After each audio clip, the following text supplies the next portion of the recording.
cuando estás en México, tú reniegas de tu religión cristiana. No te sientes cristiano en ese momento. No, yo una vez que me voy de mi casa, mi mamá, las últimas palabras de mi madre a los 14 fue, cuando te vayas, ella pensando que yo no me iba a ir nunca, me dijo, cuando te vayas de esta casa, vas a encontrar en la calle que no vas a poder ser de uno o del otro, no vas a poder andar en el medio, sos, perdón, de uno o del otro. Y dije, ¿de qué? ¿O de Dios o del diablo? Y yo le dije, yo me voy con el diablo. ¿Y tuviste 10 años con el diablo? Sí. Renegando de tu religión. Sí, porque, don Francisco, usted tiene que entender que en el mundo cristiano, o los creyentes, que entienden del poder de Dios, también conocen del poder del enemigo. Y yo quería utilizar, si bien yo había nacido en un lugar cristiano y entendía ese poder, quería manipularlo a mi favor. Y hay algo que cambia tu vida, hay algo que es un quiebre total. Total, un antes y un después. Llegamos a la Ciudad de México para un evento importante de rock que auspiciaba un canal de música muy famoso y bueno, yo salgo a comprar unos instrumentos y bueno, somos secuestrados, somos abordados por un grupo así comando. Y tú eras exitoso artísticamente. Artísticamente nos estaba yendo, era como que estaba llegando mi momento. Por eso, digamos, era la impresión mía. Digo, ¿por qué? ¿Por qué ahora, no? Porque era mi momento, era mi oportunidad. Después de haber tantos shows. Me están secuestrando con engaños, porque primero me dijo que era un vendedor de instrumentos, muy bien vestido el muchacho. Y yo creo en él, lo sigo. ¿Esto fue en México? En México. Y nos dirigimos hacia una zona donde, bueno, finalmente me terminan secuestrando a mí y a toda la banda. Digamos, salen 5 hombres más y bueno, nos rodean armados. ¿Y qué pasa ahí? De ahí nos llevan a Tepito. Y ahí empieza el verdadero rock and roll, porque ahí yo dije, bueno, acá no salgo más, acá me matan. Y empiezan a hablar, querer negociar con la compañía discográfica por plata, y van pasando las horas y yo voy viendo que esto se termina. Y ahí, recién ahí, es donde yo me acuerdo de mi mamá, de su fe, de sus oraciones.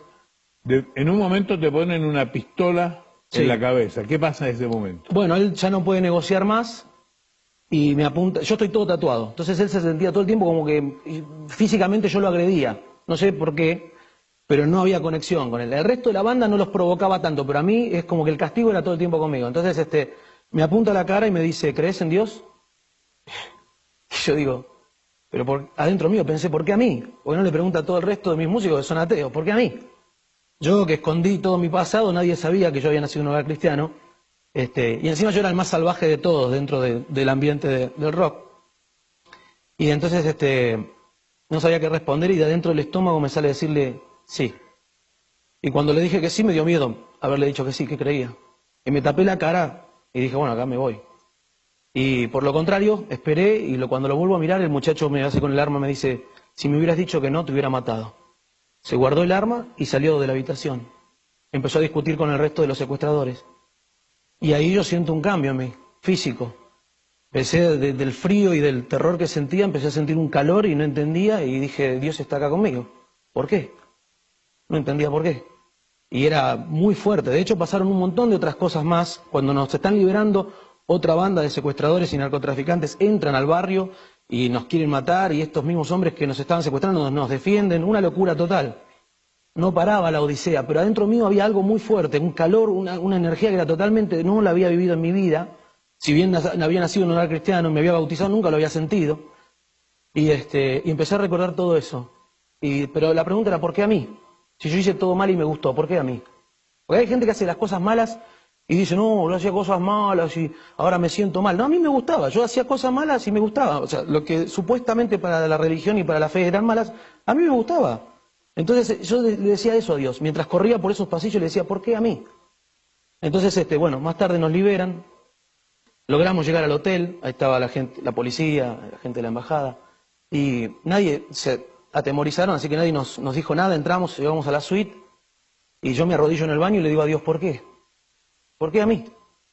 Y entra mi manager y me dice, mira, tenemos que bajar, hay que hacer la denuncia, la gente de la policía. Le digo, no voy a hacer ninguna denuncia. Me dice, mira, acá hay 25 shows, no sé cómo te vas a arreglar. Y fue la primera vez, don Francisco, que empiezo a hacer otro Pablo. Y le respondí, bueno, mira, Dios se va a encargar de esos juicios. Ellos empezaron a reír de mí, y bueno, ahí nos separamos como banda. ¿Volviste a tu casa de Argentina? Me tomo un avión y cuando llego están los periodistas en Argentina. Pero bueno, yo les pido por favor que no me interesa hacer una nota de ese estilo. empiezo a caminar por el aeropuerto de Ezeiza, que es enorme, lleno de gente, una multitud de gente, y en esto veo, en la puerta la veo a mi mamá. Y cuando la veo a mi mamá, yo dije, ¿qué hace esta mujer acá? Me la dejé. Los últimos gritos de mi mamá en mi casa fueron,